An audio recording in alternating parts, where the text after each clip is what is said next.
إلهي أمين. الحمد لله رب العالمين، والصلاة والسلام على رسولنا محمد وعلى آله وصحبه أجمعين.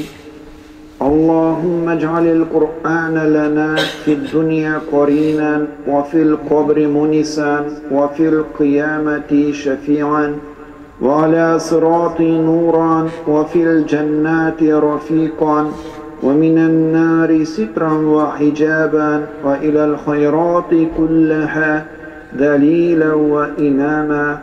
Ya Rabbim, bizden taraftan kılgan cuma namazımızı, kılgan tesbihlarımızı, okulan Kur'an surelerin kabul kılıp ecir sevaplarına eriştirsen idi.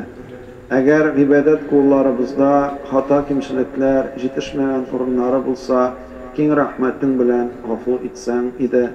Ya Rabbim, hazırki minutda okulan Kur'an'dan bulgan ecir sevapların Siyikli Peygamberimiz Muhammed aleyhisselam, Adem aleyhisselam, barlık peygamberler, enbiyalarının ruhlarına, bizden devam ketkan tuğanlarımız, abi babalarımız, eti enilerimizden ruhların şad kılsan idi.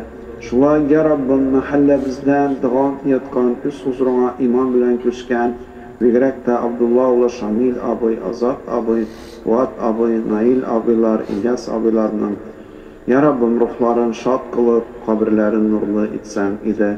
Alarını kıyamet gününde izli kişiler bilen kubarıp, va'da kılgan Firdevs cennetine kirtsen idi.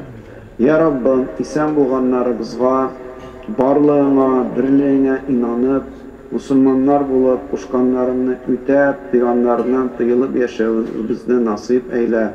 Üzümüzge, bağlarımızga tevfik, hidayet nasip kıl. İlkinlerine tınışlık bir, soğuş afetlerinden her birimizni emin kıl. Ya Rabbim Allah'ım, şular jir şarında yaşayan, barlık jirde bulgan Müslüman kardeşlerimizge, bugünkünde ağır halde kalgan, Filistin'de bulgan Müslüman kardeşlerimizge, Ya Rabbim üz yardımını ver, yüzüne rahmetinden kaldırma.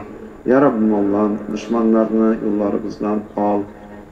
Ya Rabbim, uzun hem hayırlı, imanlı ömür geçirip, üz huzuruna da La ilahe illallah, Muhammed Resulallah deyip kayıtlarımızdan nasip kıl. Bir rahmetike erhamerrahim. Allah Teala kabul kılsaydı, sevaplarına yetiştirseydi, cuma günümüz mübarek olsun.